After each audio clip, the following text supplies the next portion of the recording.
This poor black boy only wanted to slip quietly into the supermarket and find a hidden corner after a long, exhausting day.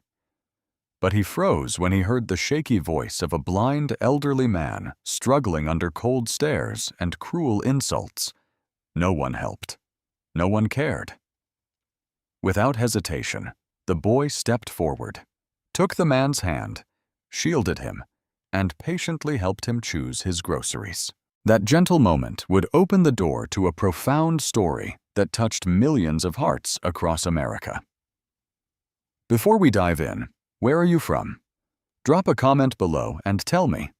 And don't forget to like and subscribe for more heartwarming stories every day. South Atlanta always seemed to wake up tired. By early morning, the streets already hummed with a restless kind of noise, the kind that came from old buses rattling over cracked asphalt, from car horns pressed a little too long, from the distant thump of construction that never seemed to finish anything. Chain-link fences leaned at weary angles. Porch steps sagged. Front yards held more dust than grass. The houses looked like they were doing their best just to stay standing, weathered by years of heat, storms, and worry. On some windows, taped-up charity flyers fluttered like surrender flags. Food drive this weekend. Help needed. Community support night. They stayed there long after the events had passed because no one had the heart or the time to peel them down. And right in the middle of this tired landscape lived a young boy named Kai Bennett. He wasn't big. He wasn't loud. He wasn't the type of kid who commanded a room or a sidewall. He moved quietly with a cautious awareness that came from learning early where danger usually came from. But he carried something unusual for a kid his age, a small second-hand voice recorder clipped to the strap of his backpack. It had scratches across the plastic and a permanent smudge on the corner. To Kai, it was precious. He recorded everything he didn't know how to describe yet: the rumble of the bus engine, the whistle of the freight train that cut across the neighborhood twice a day, the greasy sizzle from the taco truck on the corner, the uneven click of his grandma's old ceiling fan. He called it capturing stories, though he didn't tell many people that. Kids around here didn't usually chase dreams. They chased safety. This morning, he was walking home from school, hugging the narrow strip of shade along the sidewalk. His sneakers were thinning at the toes, his backpack bouncing with each step. He kept one hand near his recorder, a habit that had become instinct. Behind him, a voice cut through the air. "Yo, Kai!" He didn't turn. He didn't need to.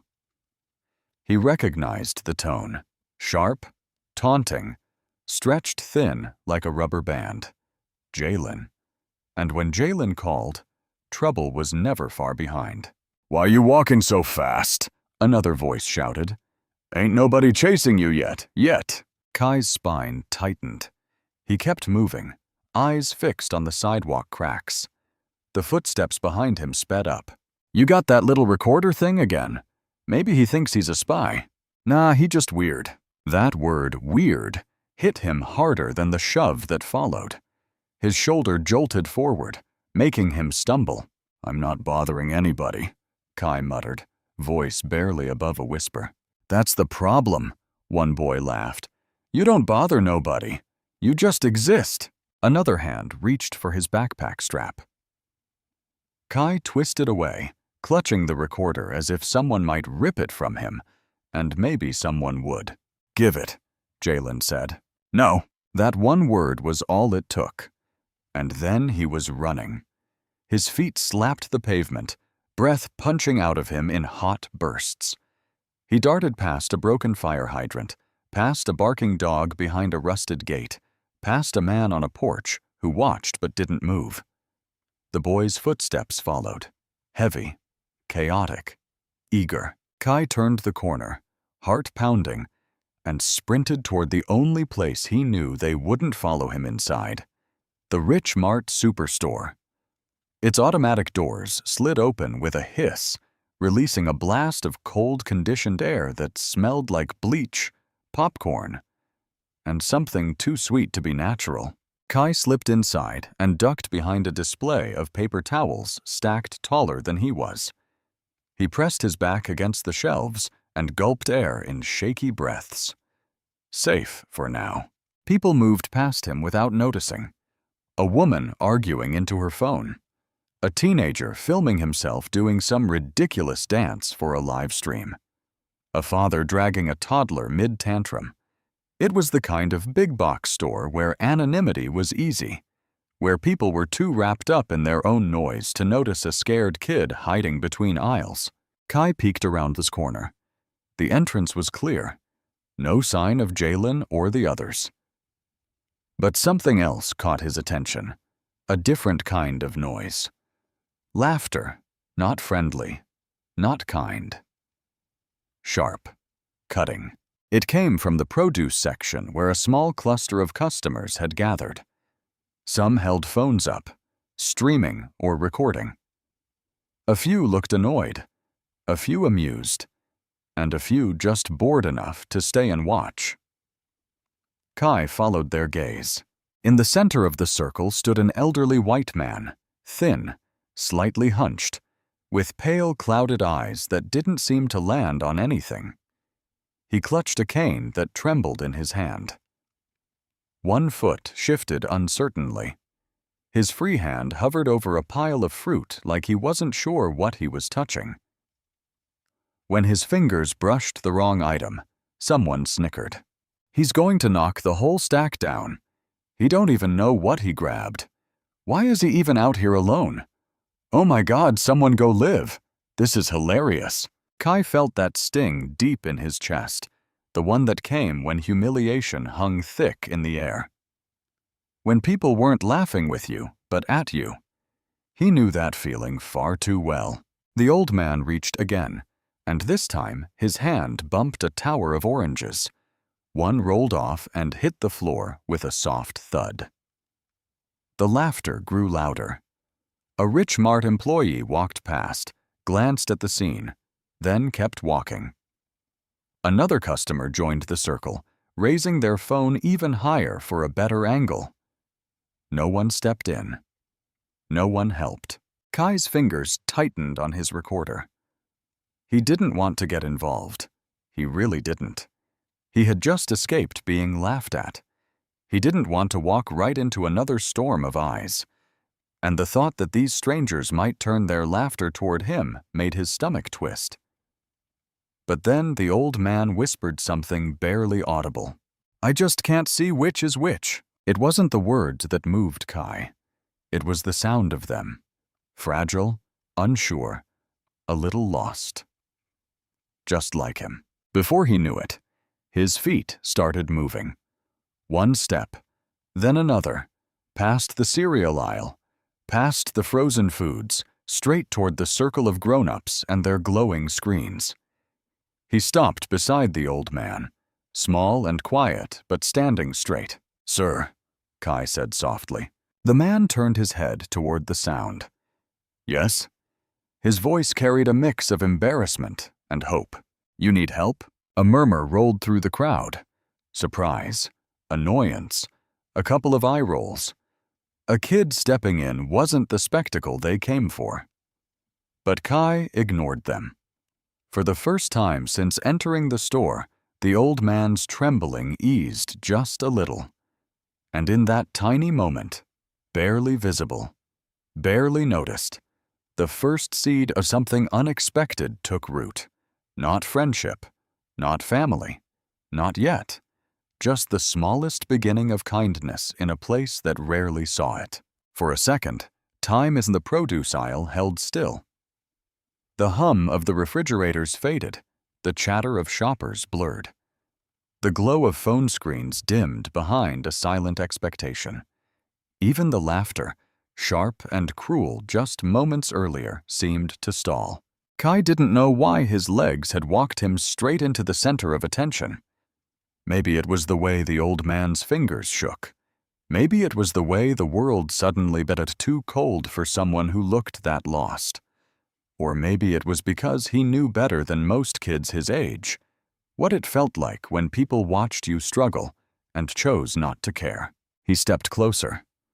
The old man kept his face angled somewhere between the oranges and the voices around him, eyes unfocused, pale and cloudy like thin smoke. "What? What are these?" the man asked quietly. His hand hovered near a stack of apples, then drifted uncertainly toward the oranges again. "They're apples," Kai said, keeping his voice small and steady. "Red ones. You were close." The man let out a breath that sounded like relief mixed with embarrassment. His cane wobbled. Kai reached out instinctively to steady his elbow. The contact made the man's shoulders soften just a little. A woman off to the side lowered her phone. Someone else cleared their throat awkwardly. The energy changed. Uneven, uncomfortable, a little ashamed. Kai didn't look at any of them. He focused only on the man beside him. "If you want the apples," Kai said, "I can grab a bag for you." "That would be very kind," the man answered. Each word had a gentle weight, as if he measured them before handing them over. Kai picked up a plastic produce bag, shook it open with a little snap, and chose 3 apples, ones without bruises or soft spots. He held one under the man's hand. "This one's smooth," Kai explained. "You can feel the shine on it." The man's fingers brushed the surface. "Yes," he murmured. "I can." Kai continued. "These ones smell sharp, almost like, I don't know, some are trying to taste fancy." The man chuckled softly, a light surprised sound that didn't quite match the tension in his posture. "You describe things well," Kai shrugged. "I just say what it feels like." They moved a little away from the crowd. A few people drifted off, realizing there wasn't entertainment left. A couple stayed, not to mock, but as if curious what would happen next. "Do you need anything else?" Kai asked. "I'm looking for bread," the man said. "And maybe milk, but I can manage. I don't want to take up your time." Kai shook his head. "It's okay. I'm not busy." Not being chased counted as not busy, right? He guided the man toward the bakery section. Their steps were slow. The man's cane clicked softly with each tap. Kai kept close, pointing things out as naturally as he could. "There's a cart near you. Don't bump into it. Floor gets slippery here because they mop too much. Bread's on the left. The soft ones are on top." He spoke like someone who had memorized this place out of necessity, not routine. The man listened like someone grateful for a map in a world suddenly full of blind corners. "What's your name?" the man asked. "Kai," he said. "Well, Kai, thank you." The simplicity of the gratitude felt heavier than the words themselves. "And your name?" Kai asked. The man paused as if the answer didn't come as easily as it used to. Then he said, "Elias. Elias Harrington." Kai repeated it in his head, matching it to the gentle voice, the shaky cane, the clouded eyes. Elias Harrington. He had never met anyone with a name that sounded like it belonged in a history book. But something about him, gentle, vulnerable, fit that kind of timelessness. They reached the bread aisle. Kai grabbed a loaf of soft white bread and placed it in Elias's hand. "This one's the easiest to chew," he said. "My grandma buys it sometimes." Elias smiled. "Your grandmother must have good taste. She says cheap bread's only bad if you're rich enough to complain about it." Elias laughed, a quiet, warm laugh that felt like it surprised even him. For the first time all day, Kai didn't feel small. They finished quickly. Milk, bread, apples, a simple list, a simple errand. But somehow it felt bigger than that. Like the store had suddenly turned into a tiny world where a young boy and an elderly man leaned on each other in the smallest, purest way. At the checkout, the cashier didn't say much. She lifted her eyebrows, scanned the items, and mumbled the total. Elias fumbled a bit with his wallet, and Kai quietly placed the bagged groceries into his arms. "You got it?" Kai asked. "I think so," Elias said, "though I suppose my eyes have other plans." They began walking toward the front doors, But just before the automatic doors opened, Elias hesitated. "You didn't have to help me," he said, voice softer now, fuller. "People usually keep their distance." Kai looked up at him. "People usually did that to me, too." The doors parted. A rush of warm air swept in. Atlanta's humidity returning with all its sticky force. Kai stepped outside first and froze. A car waited at the curb. Not a normal car. A polished midnight black Rolls-Royce Phantom. The kind Kai had only ever seen on TV. And even then, he wasn't sure if he was supposed to believe those cars actually existed in real life. Its chrome trim shimmered like a mirror. The license plate gleamed. The engine purred with the kind of confidence money tended to make. A uniformed driver hurried out from the front seat. "There you are, sir," the man called out. "We've been looking everywhere." People exiting the store slowed down, staring between the sleek luxury car and the fragile figure beside Kai. The mental picture didn't compute. Elias Harrington wasn't dressed fancy. His clothes were simple, worn, comfortable. He didn't look like someone who stepped out of cars that cost more than every house on Kai's block combined. Kai blinked up at him. Elias smiled gently, as if knowing exactly what the boy was thinking. "Thank you, Kai," he said, gripping the grocery bag, "for seeing me when others chose not to." The driver opened his back door with practiced precision. Elias placed a hand on the car frame, guided himself inside, and disappeared into the soft shadows of the interior. The door shut with a quiet, perfect thump. The Rolls-Royce pulled away from the curb. Smooth, elegant, effortless. Kai remained standing on the sidewalk, squinting after the car until it turned the corner and vanished completely. He realized his hand was still wrapped around his recorder. The world around him started moving again. Carts rolling, doors sliding, someone yelling about a missing coupon. But Kai stayed in that stillness a bit longer. He had come into the store running from cruelty. He left it carrying something else entirely, something small, bright, and confusing. He just didn't know what to call it yet. For a whole day after the encounter at Richmart, nothing seemed unusual on the surface.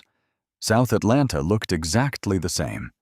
Buses coughing smoke, sirens far off, kids shouting from cracked basketball courts. A neighborhood used to chaos didn't blink unless something caught fire. But something had caught fire, just not the kind you could see. It started with a single video. A shaky, slightly zoomed-in clip captured by a grocery store security camera. Elias Harrington stepping carefully beside a small boy. Kai guiding him with a hand lightly on his arm. A bag of groceries in one hand, a cane in the other. Elias's expression confused, but grateful. Kai's eyes focused and soft. Someone leaked it. Someone made sure it spread. And the internet did what it always did. It erupted. At first, the comments were simple. "Wait, a billionaire in South Atlanta? Who's the kid? That's Mr. Harrington, right? The tech guy." Within hours, the video hopped from local Facebook groups to TikTok to a dozen repost accounts hungry for views. It hit the evening news cycle. By the next day, it became the trending clip nationwide. And soon, the story had been twisted into shapes neither Kai nor Elias would have recognized. Inside the Bennett apartment, the TV played at a low volume, but even low was too loud for the panic crawling across Kai's grandma's face. "Why are they talking about you?" Lorraine muttered, remote shaking in her hand. Kai stood small beside her, clutching the hem of his shirt. On screen, two anchors debated with the cheerful cruelty of morning show energy. Elias Harrington was seen in a low-income neighborhood yesterday. Do you think he staged it? Well, billionaires love their charity moments. And where did that child come from? No parent in their right mind lets their kid near a stranger like that. Kai looked down at his feet. The words climbed into his ears. "I didn't do anything wrong," he whispered. Lorraine pulled him closer. I know, baby. But she was already glancing nervously at the window, as if expecting cameras to appear any second. Across the city, in a sleek office far from the cracked sidewalks of South Atlanta, a man watched the same clip, only he wasn't worried. He smiled. Victor Lang, Elias's newly hired assistant, leaned back in his chair as the video played on his monitor. His suit looked sharp enough to cut glass. His expression, however, held a strange combination of calculation and bitterness. He zoomed in on the moment Kai steadied Elias. Played it again, then again. This will do, he murmured. He clicked send. Whatever came next, whatever storm arrived, he intended to let it blow as hard as it wanted. By the next day, reporters showed up outside Kai's apartment building. Bright jackets, big lenses, microphones ready like weapons. Kai Bennett, Kai, can you talk to us? Did Mr. Harrington pay you to stage the video? Are you part of a PR stunt? Is your family being compensated? Lorraine shoved Kai behind her. You get off my porch, she snapped. He's a child. A child. But they didn't leave. If anything, more arrived. Someone online had found Kai's address. Someone else leaked his school. Someone dug up old pictures of Elias and wrote long threads about how convenient it was that a billionaire just happened to meet a poor black boy in a grocery store. The internet didn't just question the moment, it devoured it. Inside the apartment, Kai sat alone on the edge of his bed, recorder in hand. He pressed the play button. A soft beep. Then the sound of the Rich Mart refrigerator hum and Elias's quiet laugh. Kai closed his eyes. He wished he could crawl back into that moment. Just him and Elias, calm and simple. No cameras, no voices twisting things into ugliness. He wished people could have seen what really happened. Why are they mad? He whispered to himself. I didn't hurt anybody. He rubbed his eyes, refusing to cry, but feeling the sting anyway. Meanwhile, in the polished penthouse, Elias sat with his fingers pressed to his temples. He didn't watch the news, but he heard it. Down the hall, staff whispered. Phones buzzed. Voices rose and fell in anxious waves. Elias felt something heavy forming in the room, something he couldn't see but could sense in the way air thickened around a storm. He finally asked, Why is everyone so upset? His driver hesitated, then answered quietly. Sir, that moment at the store. It's all over the country now. Elias's jaw tightened. The boy? Yes. Reporters have been hunting for him. People online are arguing. Arguing about what? Elias asked softly. Whether you meant it, whether he meant it, whether either of you is telling the truth. But the driver didn't say all that. He simply murmured, everything. Soon, social media had broken into two raging camps. Hashtag Harrington is faking. He's using that kid to clean up his reputation. Hashtag Protect Kai. Stop dragging a young boy into adult drama. Hashtag Where is Elias? Billionaire disappears after suspicious video. Every hour, new headlines popped up. Kai's stomach knotted whenever he heard his name spoken by strangers who didn't know him, didn't care about him, but acted like they owned the right to judge him. He sat beside Lorraine at their tiny kitchen table, knees pressed together, voice small. Grandma, I just wanted to help. She placed her hand over his. I know you did, sugar. A camera flash fired through the window. Lorraine jumped up, furious. That's it! Leave this child alone! Kai's heart hammered. He never wanted to be seen. Not like this. Not like something to be picked apart. That night, as the noise outside grew louder, Kai whispered again. This time, not to himself. I didn't do anything wrong. And even though Lorraine hugged him tight, even though she shushed him and told him none of this was his fault, something inside Kai cracked. Not loudly, not visibly, just enough to let doubt slip in. Enough to make the world suddenly feel heavier. Enough to make him wish someone, anyone, would show up and remind him that good things don't always turn bad. But in this moment, it felt like the whole world was determined to prove the opposite. The following morning, after the video went viral, the noise outside Kai's apartment had finally weakened.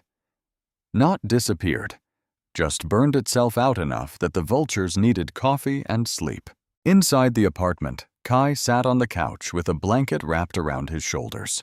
Lorraine moved around the kitchen, banging pans louder than she needed to, her way of blowing off steam without screaming at the world.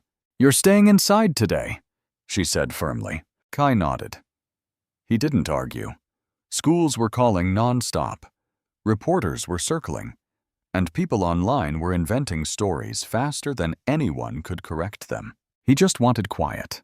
Just 1 hour of peace. But peace arrived in a way no one expected. A car rolled into the parking lot. Not a news van. Not a police cruiser. Not a neighbor's battered sedan. A long, dark luxury car eased into a spot near the stairs. Cleaner, newer, and more out of place than anything this building had ever seen. One of the rear windows reflected sunlight like a blade. Kai froze. "That looks like—" "Don't say it!" Lorraine slammed the cupboard shut. "Whoever that is, we're not answering." A firm knock sounded at the door. Lorraine's jaw tensed. "Lord, give me strength." Another knock. Polite. Steady. Almost apologetic. "Grandma, I think it's him," Kai whispered.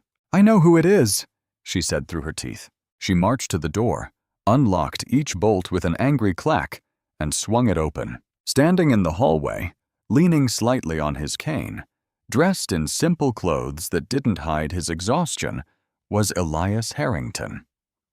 His cloudy eyes lifted. "Mrs. Bennett, my name is—" "I know who you are," Lorraine cut in. Her voice wasn't loud, but it carried weight. Years, stories, warnings. "And you should not be standing in this hallway." Elias bowed his head slightly. "You're absolutely right. I'm sorry for the intrusion. I needed to speak with you." Kai peeked from behind Lorraine, fingers gripping the hem of her shirt. Elias heard the small movement and turned gently toward the sound. "Hello, Kai," he said softly. Kai swallowed. "Hi, sir." Lorraine stepped forward, blocking the doorway entirely. "You need to know this family's been torn apart because people think they know our story. We didn't ask for that." "I understand," Elias replied. He didn't defend himself. He didn't argue. He simply stood there, a tired old man who looked like he'd lost more sleep than any billionaire should. Lorraine studied him for a long moment. Then she sighed. It wasn't surrender, just recognition that anger wouldn't fix anything. "Fine, 5 minutes," she said. "And we talk right here." Elias nodded. He didn't step inside. He didn't push. He stayed exactly where she allowed him to stand. "I came to say thank you," Elias began. "Your grandson helped me when the world felt heavier than usual." Kai stepped forward a little. "I just helped you find apples." "You helped me feel human," Elias said. Something in Lorraine's expression shifted at those words. Subtle, but real. But only for a moment. "Humanity is a luxury for some people," she replied.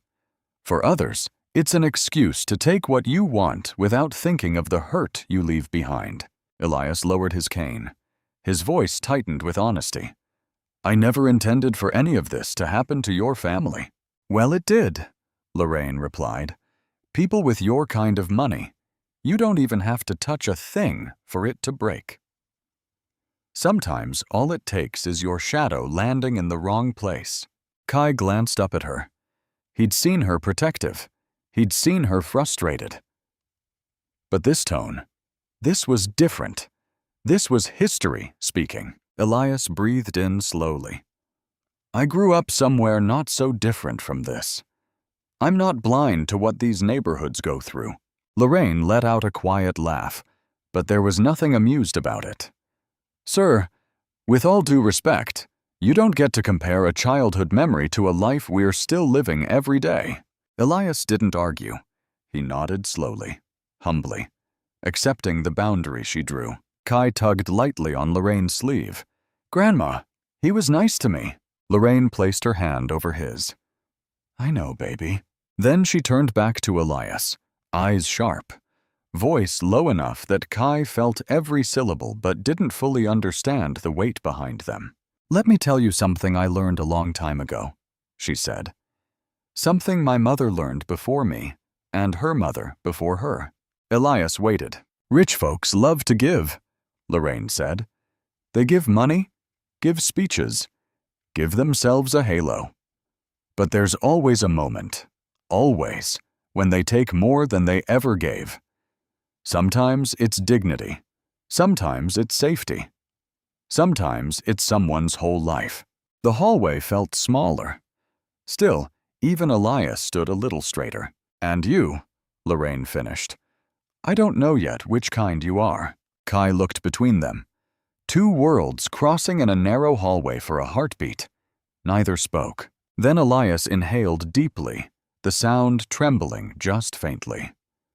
"I don't blame you for protecting him," Elias said. "I only came to say, the boy showed me more kindness in a few minutes than most people have shown me in years." Lorraine's face softened at the edges, just barely, enough to show she heard him, even if forgiveness was far away. Elias's voice lowered further. "And I came to say, I am truly sorry my presence hurt your family." Kai took one more step forward. "It wasn't your fault," he said quietly. "People just made it weird." Elias smiled. Gentle. Tired. Grateful. The kind of smile someone gives when a child sees them clearer than adults ever do. "Thank you, Kai."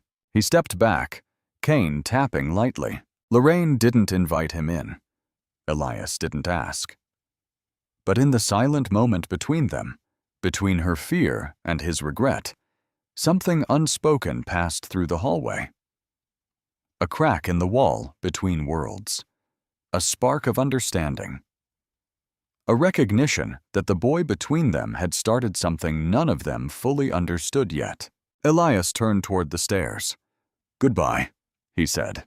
"Goodbye, sir," Kai answered. When the door finally closed, Lorraine pressed her back against it and let out a breath she'd been holding for years longer than this week. Kai watched her. "What was that?" he asked softly. Lorraine looked at him with the weight of generations in her eyes. "A warning," she said. "One I pray you never have to learn the hard way." The first time Kai slipped out of the apartment after meeting Elias, he didn't tell his grandma where he was going. Not because he wanted to lie, but because he didn't know how to explain it. How do you tell someone you feel drawn to a man you barely know? A man the whole internet was fighting about? A man who stepped out of a car that didn't belong anywhere near your block. He just went. The early evening heat clung to his skin as he walked toward the corner where the nicer neighborhoods began. Still far from rich, but with cleaner sidewalks and mailboxes that weren't dented. He didn't expect Elias to actually be there, but he was, standing beside a bench, cane in hand, posture straight but careful, like someone trying to pretend they didn't feel lost. Elias turned his head slightly when he heard Kai's footsteps. "Is that you, Kai?" "Yes, sir." A smile warmed the old man's stiff features. "I wasn't sure you'd come." Kai shrugged. "Didn't know if you wanted me to." "I did," Elias said. "Very much." Their walk started with simple steps. Elias moved slowly, counting cracks on the sidewalk with his cane. Kai stayed close, narrating the world the way he always narrated sounds into his recorder, but this time out loud. "There's a pothole ahead." Someone drew a smiley face next to it with chalk. "The air smells like barbecue today. Someone must be grilling on Oak Street. That siren in the distance is from the fire station, not the police. Police cars sound sharper." Elias listened intently, like every detail was a gift. "You see with your ears," he told Kai. "Most people don't." Kai kicked a pebble. "I see things different. Grandma says it's just imagination." "I think it's a rare talent," Elias replied. The world needs more people who notice the things others step over. Kai didn't know what to say to that, but the compliment wrapped around him like a warm scarf. They walked past a row of small shops. A bakery released the smell of fresh bread. A barber shop blasted old R&B. Kids raced by on scooters. "Tell me what color the sky is today," Elias said suddenly. "Blue, but like a tired blue. The kind where the clouds look heavy, even if they're not moving." Elias nodded as if he truly saw it. "Beautiful," he murmured. Then he turned slightly. "What does this street feel like?" Kai thought for a moment.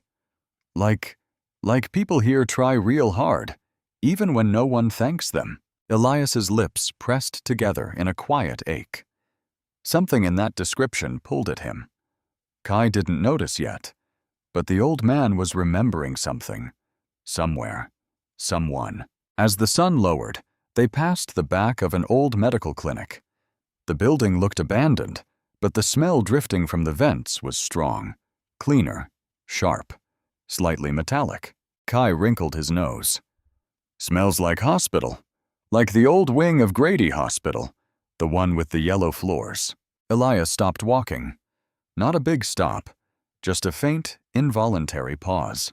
Kai glanced up. "You okay?" Elias composed himself with a small breath. Yes, I'm fine." But he wasn't. Something inside him trembled. Something Kai couldn't name. Kai didn't pry. He just kept talking. "I don't like hospital smell. It smells like people trying hard not to be scared." Elias swallowed. His hand tightened on the cane. "You have a remarkable way of putting things," he said quietly. They continued walking, but the old man said less for a while, listening instead to Kai's voice filling the spaces he couldn't. Later, they sat on a bench under a street lamp that flickered inconsistently, buzzing softly in the warm dusk. Elias rested both hands on the cane. Kai leaned forward, swinging his feet above the pavement. "Can I ask you a question?" Kai said. "Anything. Why were you in my neighborhood that day?" Elias smiled faintly. "I was looking for something. Like groceries?" "No," Elias said, shaking his head gently. "Not groceries." He lifted his face toward the faint breeze. "My doctor said sometimes when the world becomes smaller for you, you need to go somewhere bigger. Somewhere that reminds you there's still life, and people, and light." Kai blinked. "Light?" Elias chuckled softly. "Not the kind you see, the kind you feel." Kai didn't fully understand, but he nodded. "The boy was used to feelings that didn't have names," Elias continued, voice low. "They told me to go to the parts of the city where life hasn't given up. Places where people have to fight harder to keep going. They thought it might help me reconnect." "With what?" "With hope," Elias whispered. Kai frowned thoughtfully. "Did it work?" Elias turned his cloudy eyes toward the boy. "I met you, didn't I?" The words landed gently, yet deeply. Kai felt them like a soft hand on his shoulder. After a while, Elias straightened his posture. "May I ask you something now?" "Sure." "What do you dream of becoming?" Kai hesitated. People usually laughed when he answered that question. But Elias was waiting with a kind of patience that didn't rush or judge. "I want to explore things," Kai said slowly. "Not like travel, 'cause that's expensive, but explore sounds, places, stories, and maybe record them, like find things other people don't notice." Elias listened closely, taking every word seriously. "That," he said, "is a gift, and you should never let anyone take it from you." Kai's chest warmed. He didn't get praise often, especially not this kind. The sun had nearly set when Elias finally rose from the bench. "We should get you home," he said. "Your grandmother will worry." Kai nodded. He walked beside Elias all the way back to the edge of his neighborhood, narrating the cracks in the pavement and the flicker of streetlights. When they reached the corner where Kai usually turned to go home, Elias stopped. "There's something about you," he said. "Something steady. You help the world make sense in ways most adults can't." Kai blushed a little. "I just talk a lot." No, Elias said softly. You see what others ignore. He rested a hand briefly on Kai's shoulder, a gesture both gentle and grateful. Thank you for today, Kai smiled. You're welcome. As Elias walked away, tapping his cane in a slow, careful rhythm, Kai watched him until he reached the car, waiting around the corner. Something in Kai flickered with curiosity, with warmth, with a sense that these small walks were going to matter more than he understood yet. He just didn't know how much. Not yet. One afternoon at school felt like being dropped into a storm without an umbrella. It wasn't the subjects. He was good with learning, especially when teachers let him listen more than speak. It wasn't the building either. Old, faded, but not terrible. It was the kids. Kids who stared too long. Kids who whispered when he walked by. Kids who had seen his name online and decided they knew him. Some thought he was famous. Some thought he was fake. Some thought he was the poor kid who got used by a billionaire. None of them saw him as just a boy trying to blend in. That afternoon, the hallway buzzed with bodies and chatter as students rushed between classes. Kai hugged his books close, slipping between lockers like he was trying to become part of the wall. He didn't see the foot sticking out. He only felt himself trip. The books flew from his hands. He skidded forward, arms catching nothing, knees hitting the floor hard. Laughter burst around him. Quick, sharp, eager. Yo, careful, museum kid. Almost cracked. Where's your billionaire now? Ain't he supposed to protect you? Kai tried to gather his books, but another hand knocked them away. A backpack shoved into his shoulder. A voice above him said, low and satisfied, You don't belong here. Kai's throat tightened. He didn't answer. Fear pressed into his chest, hot and rising. He tried to stand, and someone pushed him again. His heel slipped, and suddenly he wasn't on the hallway floor anymore. He was falling toward the staircase. Time stretched thin. The world tilted downward. The railing blurred. A scream caught in his throat. Then hands grabbed his backpack and shirt, yanking him back onto the top step. He landed on his side, breath punched out of him, eyes stinging with shock. The hallway went silent. Not calm silent. Heavy silent. The kind that meant something had just changed. Someone was standing at the top of the staircase. Not a teacher. Not a student. Not anyone who belonged in this building. It was Elias. Elias Harrington. Elderly. Nearly blind. He stood with one hand on the railing, one hand gripping his cane, chest rising with the effort it took just to be there. The students stared, speechless. Kai stared too, heart still racing. Elias lifted his chin slightly, turning his head toward the sound of the stunned crowd. Where is he? Kai swallowed. I'm here. Elias angled his cane toward the stairs. Are you hurt? I'm okay. But he didn't sound okay, and Elias heard it. With slow precision, Elias placed the tip of his cane on the first stair. Tap. Gasps rippled through the crowd. Tap. He stepped down the second. Tap. A few kids snickered under their breath, unsure if they should laugh or run. Tap the third stair. Elias's hand tightened on the railing. His breath hitched with the strain. His vision clouded worse under indoor lights, but he kept going, one careful, determined step after another. Tap. He made it to the landing. Students backed away, as if clearing a path for something they didn't understand. Elias turned toward Kai's voice. What happened?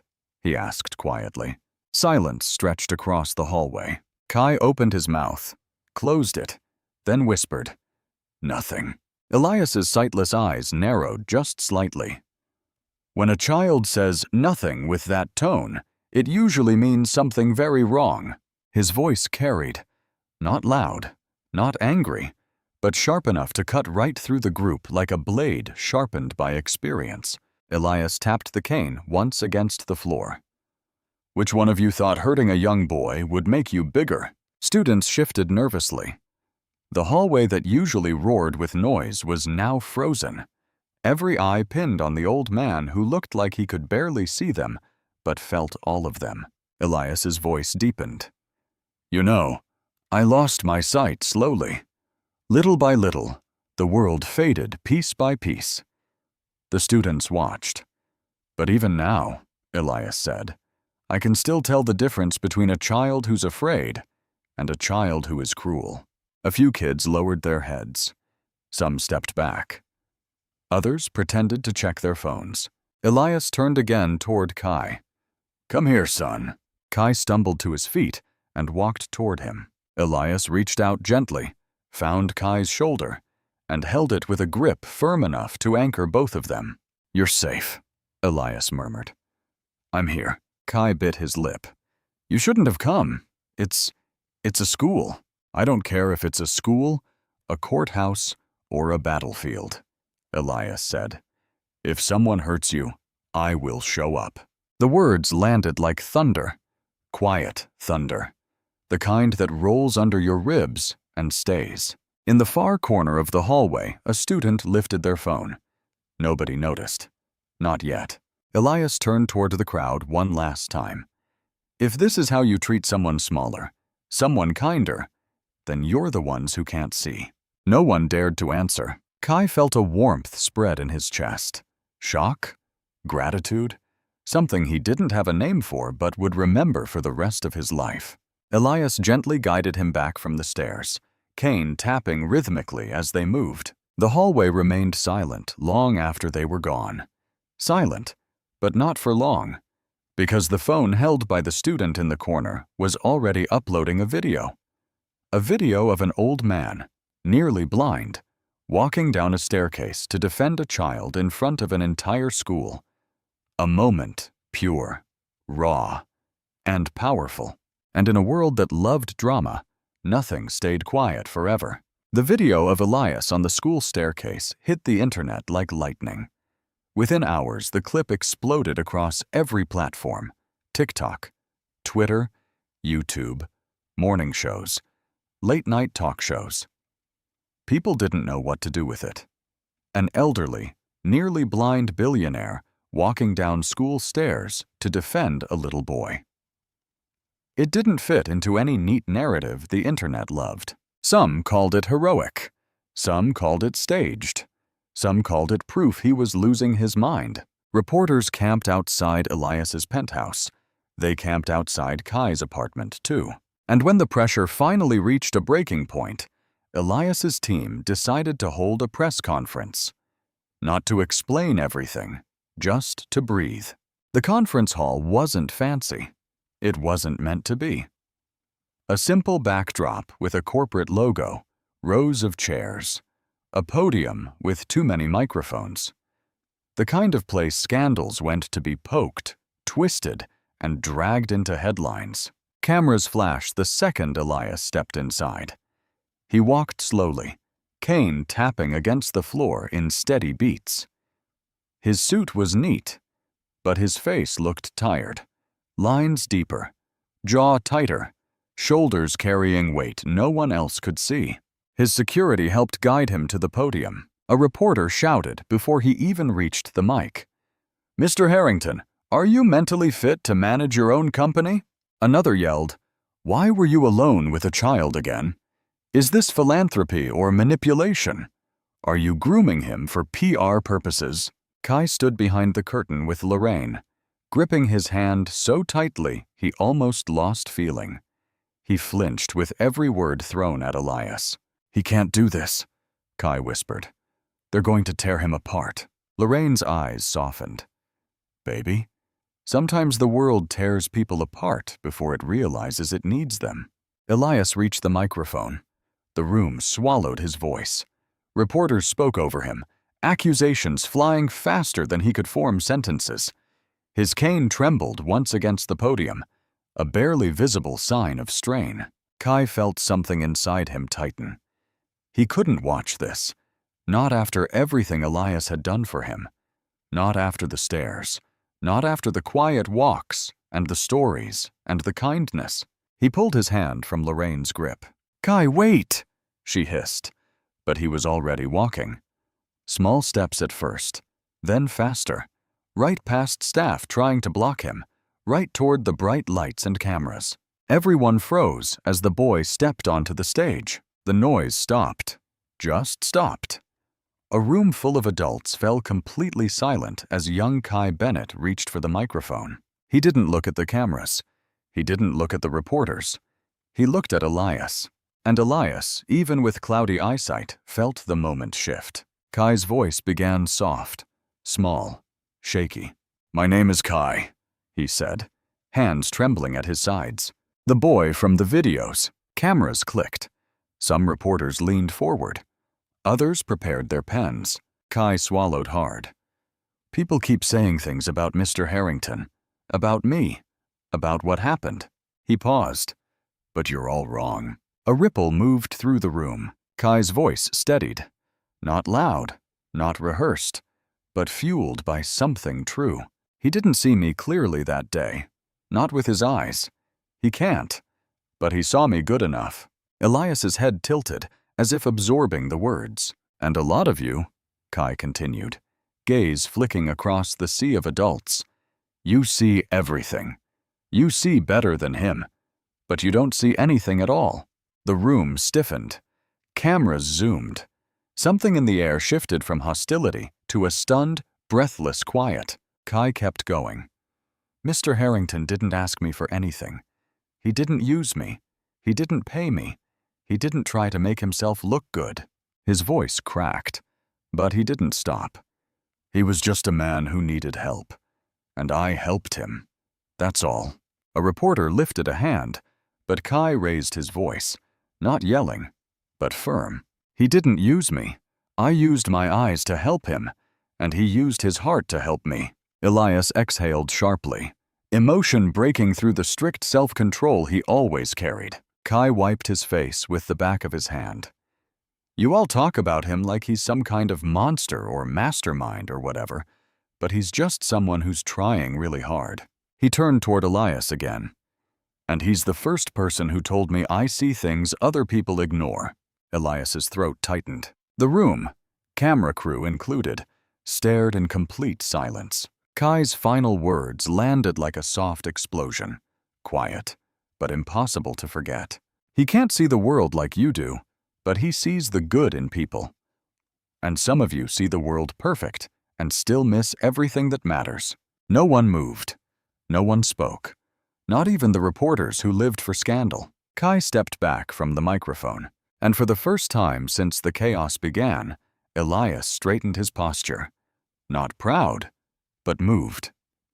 Held together by the bravery of a boy who refused to stay quiet. Staff hurried forward. The conference ended abruptly, the room buzzing with shock and shifting narratives. But Kai didn't hear any of it, because the second they stepped behind the curtain, Elias knelt just slightly, just enough to reach for Kai's hand. "You spoke truth," Elias whispered, voice thick. "More truth than any adult has spoken today."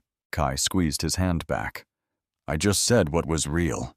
And that moment, quiet, simple, felt bigger than anything happening on the stage outside, even though neither of them yet realized how big the aftermath would be. The world didn't calm down after the press conference. It got louder. Kai's speech went viral.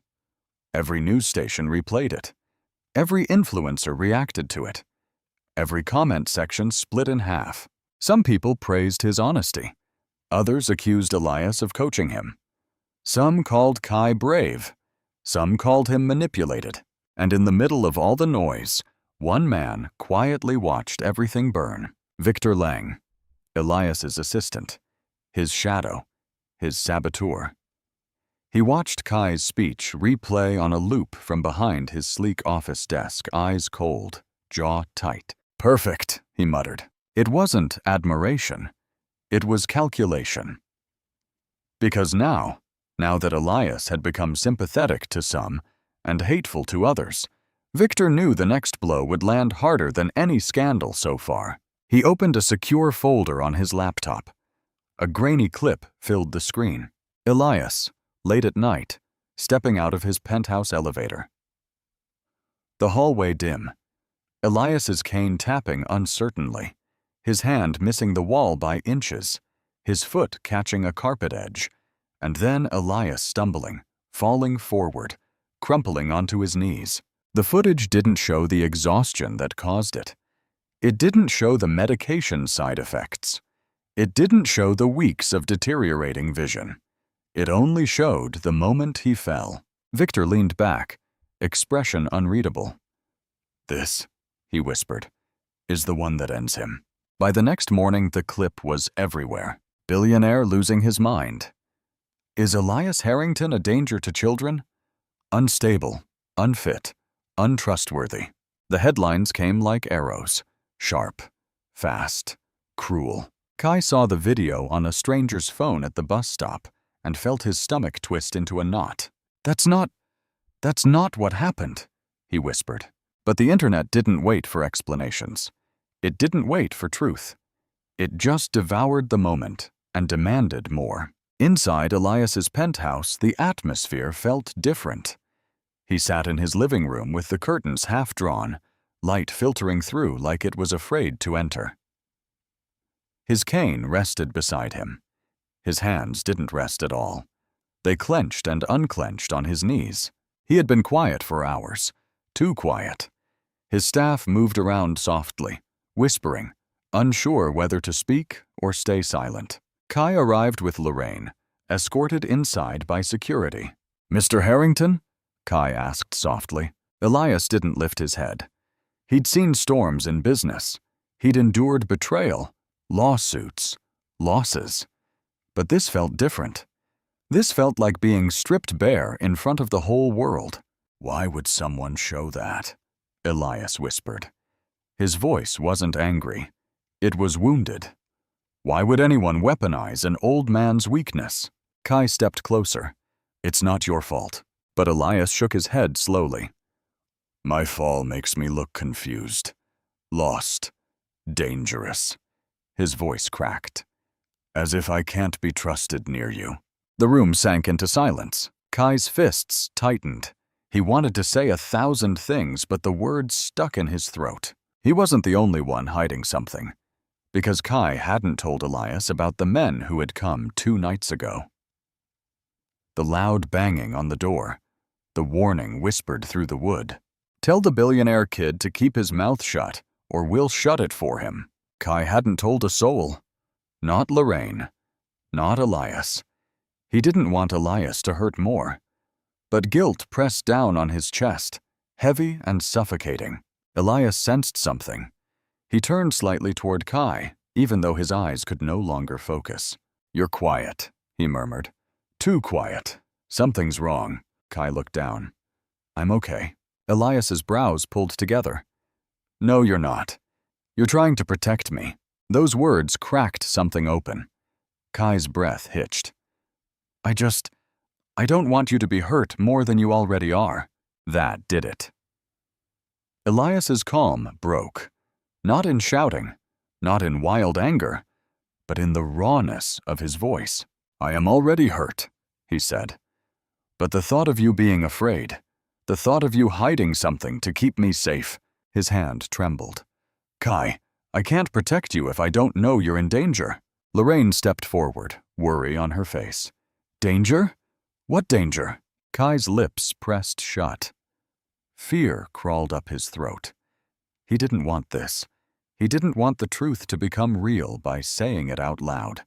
But Elias's voice softened. "Tell me, son." Kai's eyes filled, but he forced the words out. "Men came to our door." The room froze. Elias inhaled sharply, the sound sharp as a break. "And they said if I keep talking, if I don't stop defending you, bad things will happen." Elias's cane shook violently. "Who did this?" His voice wasn't gentle now. It was fierce, raw, protective in a way that surprised even him. "Who threatened a child?" Kai wiped his eyes. "I didn't want you to know." Elias stood, not easily, not steadily, but powered by something deeper than strength. He looked toward the blurred shapes of the staff in the room. "Find out who did this," he ordered. "Now." Then he turned toward where he knew Kai was standing, and for the first time since his vision had dimmed, Elias wasn't lost. He was burning with clarity. "You listen to me," he said, voice shaking, not with fear, but fury. "You are braver than every person hiding behind a camera. You are stronger than every lie they tell." Kai blinked, stunned. Elias's next words came from somewhere deep, somewhere that had been locked away since the day he lost his daughter. "You are more courageous than any of the cowards who dare to threaten you. And if they want to hurt you," Elias whispered, "they will have to go through me first." Everyone in the room felt it.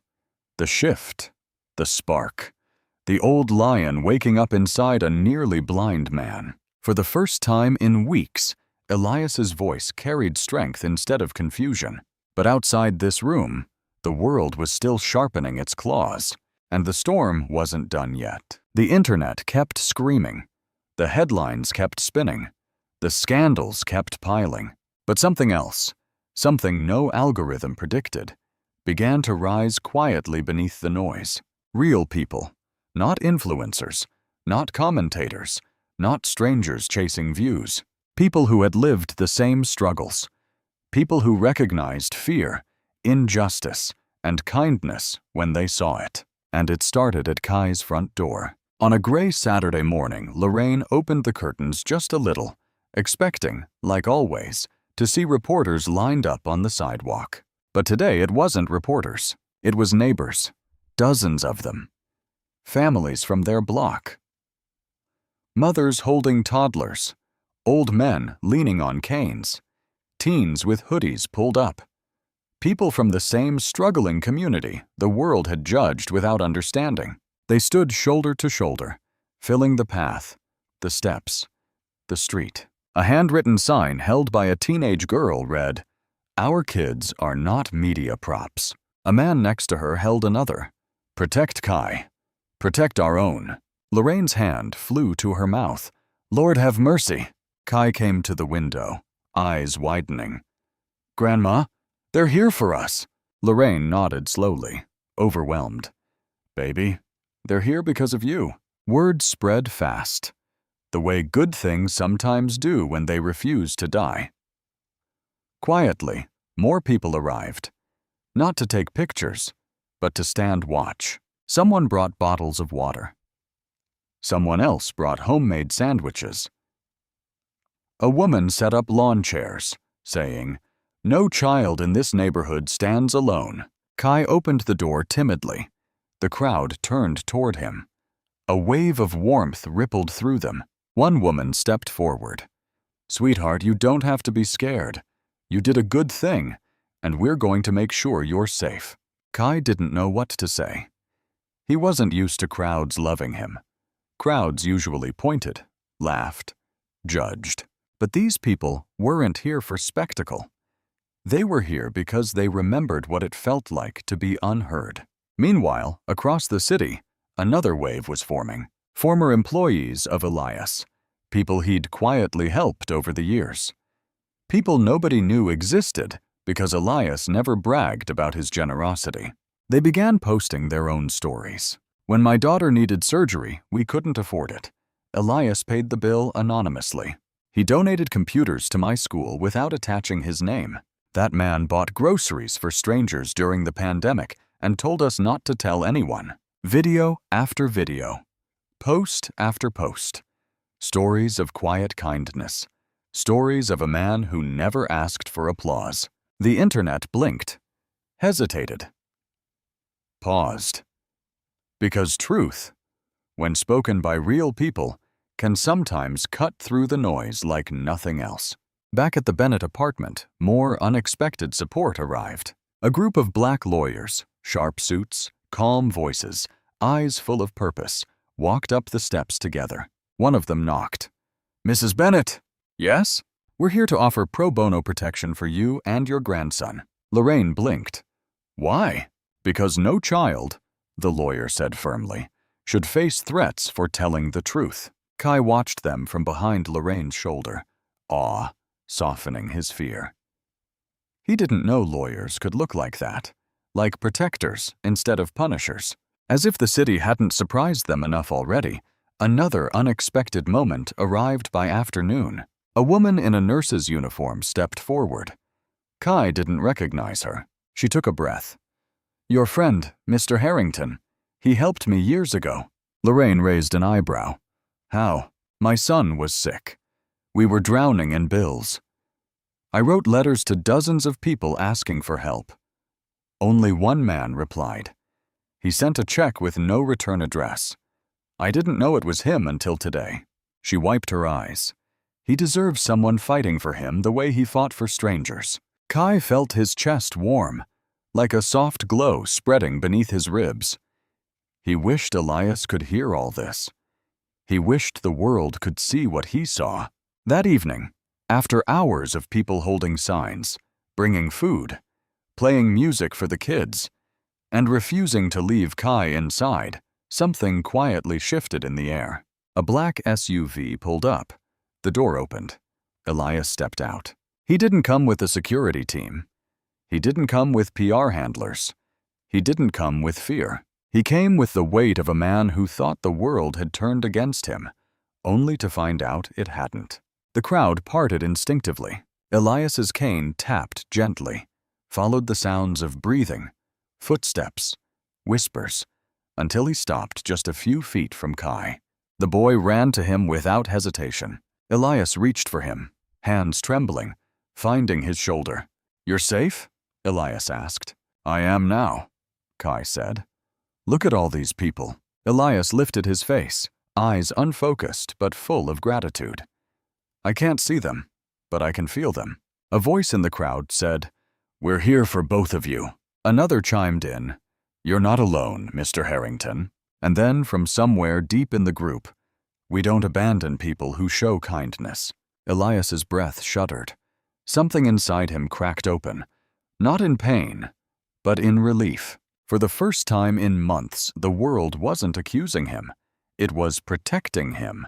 The next morning, the biggest shift of all arrived. Victor Lang, fired, exposed, dragged into an investigation, sat in a room full of lawyers, facing consequences that hit harder than he ever expected.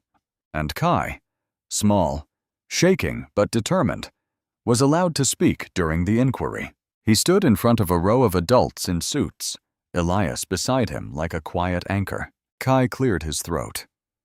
"I think people can change," he said softly. "Even grown-ups." The room froze.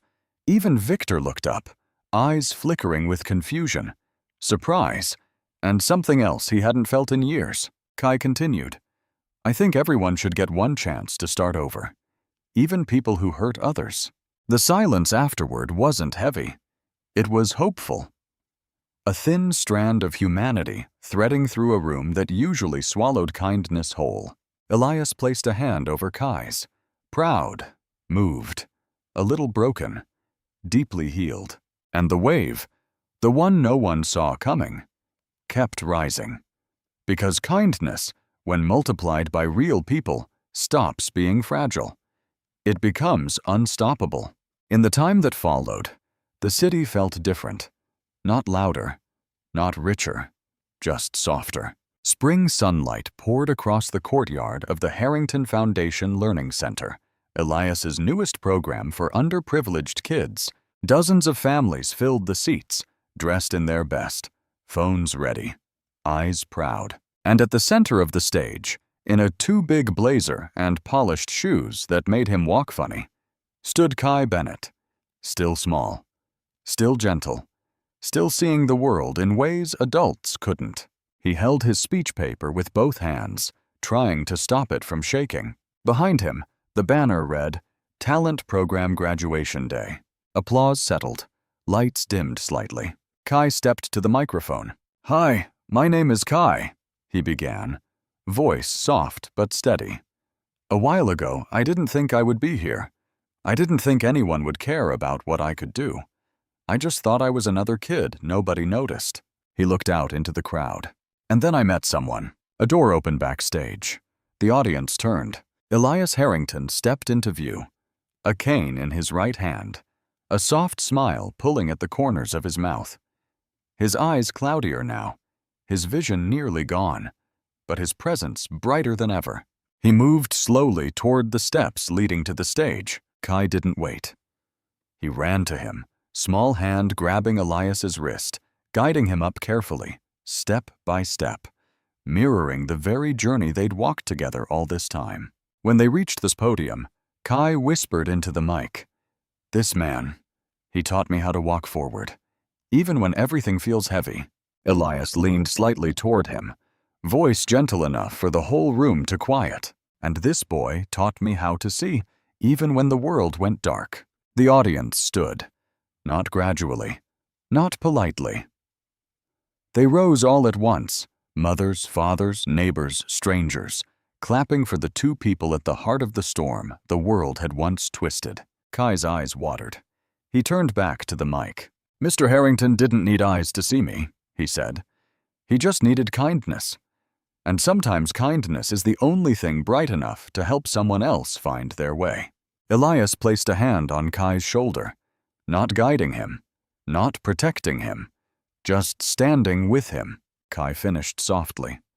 "The path I'm on today, he taught me how to walk it. And the light you all see today, he helped me find it." The applause swallowed the room. Somewhere in the very back row, almost hidden in the shadows, sat a man in a simple gray suit.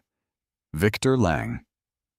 No cameras, no spotlight, no power left to wield. But when Kai and Elias embraced at center stage, Victor slowly lifted his hands and clapped. Not out of guilt, not out of obligation, but out of a quiet, aching understanding that everyone deserves one chance to become better than their worst moments. A while ago, Kai's kindness had cracked him open. Now it was planting something new. And as the ceremony ended, Elias and Kai walked down the stage steps together. An old man nearly blind and a young boy once overlooked, moving forward with matching smiles, letting the sunset paint them gold.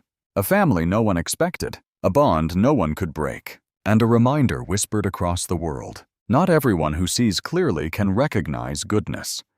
But those who carry goodness see people more clearly than anyone. If you want more emotional, heartwarming stories like this, don't forget to subscribe to the YouTube channel where stories of kindness, healing, and second chances come to life through powerful narration. Follow for more touching stories that stay with you long after the video ends. Turn on notifications so you don't miss the next story that might just change someone's day. Thank you for reading.